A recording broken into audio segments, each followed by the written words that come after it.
President Trump has been trying to rewrite the timeline on his coronavirus response. I think our whole group has been spectacular. So here are the facts. In 2014, the Obama-Biden administration put together the Global Health Security Unit within the White House National Security Council. We have to put in place an infrastructure, not just here at home, but globally, that allows us to see it quickly, isolate it quickly, respond to it quickly. They also assembled a 69-page pandemic response playbook. Now, in 2018, President Trump fired the Global Health Security Unit. I'm a business person. I don't like having thousands of people around when you don't need them. He also declined to renew CDC epidemic prevention funding, causing it to downsize in 39 countries, including China. Now, reporting from ABC suggests that intelligence officials were warning about this new disease emerging from China as early as November 2019. Nobody would have ever thought a thing like this could have happened. The administration has disputed that, but we know that at least as early as January 3rd, the White House National Security Council was briefed. In January, before Germany had a single case of the coronavirus, they began working on a test. January 8th, the CDC issued its first warning. On January 9th, the World Health Organization issued its first warning. And that night, President Trump held a rally. And America's future has never, ever looked brighter. On January 10th, the World Health Organization issued a comprehensive package of technical guidance with advice to all countries for how to detect, test, and manage potential cases. January 18th, Health and Human Services Secretary Alex Azar tried to have an urgent phone call with the president about the crisis. The president reportedly cut him off to berate him about his efforts to ban flavored vaping products. President Trump then hung up and went golfing. January 19th, President Trump went golfing again. January 20th, this was the first confirmed case of the coronavirus in the U.S. It was also the first confirmed case of the coronavirus in South Korea. The response of the two countries could not be more different. Within the first 2 weeks of that case, South Korea had implemented nationwide testing. Perhaps that's why, as of the beginning of May 2020, South Korea has fewer than 250 deaths, while the United States has had over 65,000. Given the difference in population size, you would expect the U.S. to have a death rate 6 times that of South Korea. Instead, it is over 250 times that of South Korea. On January 22nd, asked whether he was worried, President Trump said, "No, we're not at all, and we have it totally under control. It's one person coming in from China, and we have it under control. It's going to be just fine." On January 23rd, China shut down all of Wuhan. The World Health Organization held an international news conference, and Senate Minority Leader Chuck Schumer called for a public health emergency. President Trump did not declare it. On January 24th, President Trump tweeted, "China has been working hard to contain the coronavirus. The United States greatly appreciates their efforts and transparency. It will all work out well." On January 27th, Joe Biden wrote an op-ed warning that President Trump was failing to take this crisis seriously and needed to take more immediate action. On January 28th, Elizabeth Warren released her coronavirus plan. That night, President Trump held another rally. On January 29th, President Trump's trade advisor, Peter Navarro, sent an urgent White House memo warning of the risk of the virus. Only then was a task force formed.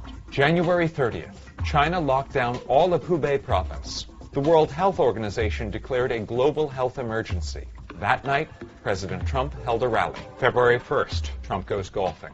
February 2nd, only then did a partial travel restriction on China go into effect. Oh, we pretty much shut it down, coming in from China. 39 countries had travel restrictions on China earlier or at the same time, and many had much more comprehensive restrictions.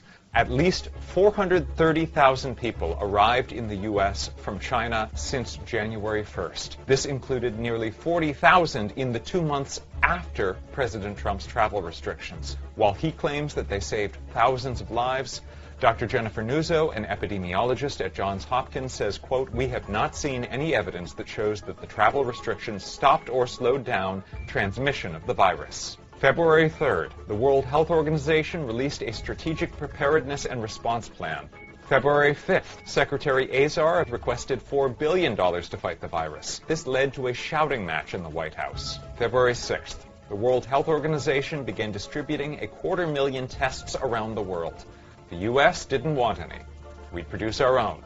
Around that time, the CDC produced a total of 90 tests, which turned out to be faulty. February 10th, President Trump proposed a budget that would cut CDC funding by 16%. That day, he said, The virus. They're working hard. Looks like by April, in theory, when it gets a little warmer, it miraculously goes away. I hope that's true. February 15th, President Trump went golfing. February 19th, he held another rally. February 20th, he held another rally. February 23rd, Peter Navarro sounded another alarm within the White House, warning of the increasing probability of a full-blown COVID-19 pandemic.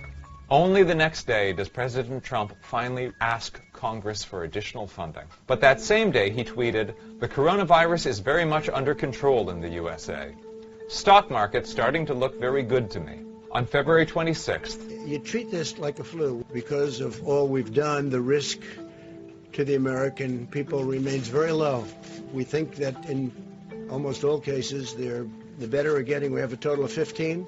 there were more than 15 cases that day. There were 60.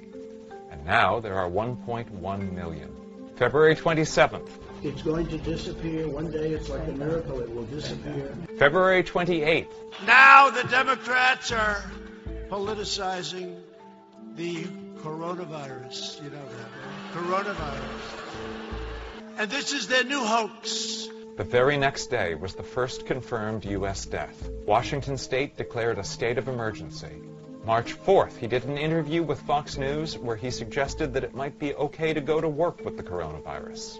We have thousands or hundreds of thousands of people that get better just by, sitting around and even going to work. Some of them go to work, but they get better. March 5th, California and Maryland declared states of emergency.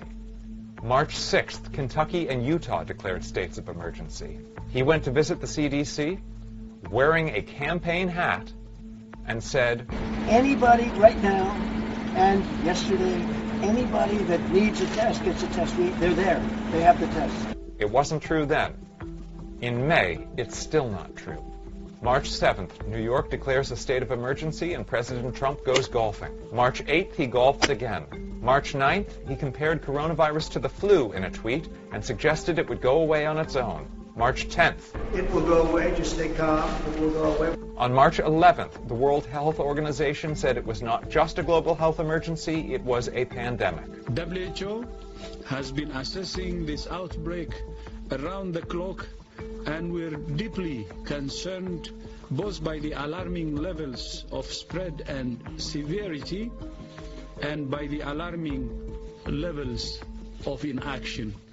COVID-19 can be characterized as a pandemic. Only on March 13th does President Trump finally declare a national emergency. On March 16th, in a call with governors, he tells them, respirators, ventilators, all of the equipment, try getting it yourselves. On March 17th, he finally admitted this is a pandemic, and he told reporters, I've always known this is a pandemic. I felt it was a pandemic long before it was called a pandemic. All you had to do is look at other countries. This is only days after he was still comparing it to the flu. On March 26th, President Trump delivered on his America First promise in a way no one could have wanted, as the U.S. overtook the entire rest of the world in cases of coronavirus. As of the beginning of May, the U.S. has 1.1 million cases of the coronavirus and has suffered over 65,000 deaths. Analysis of data from the Institute of Health Metrics and Evaluation suggests that 90% of the U.S. deaths could have been prevented if the president had issued physical distancing guidelines even 2 weeks earlier, when he had already been warned of the threat for months. With all of that, it's been an incredible period of time. We've done a fantastic job.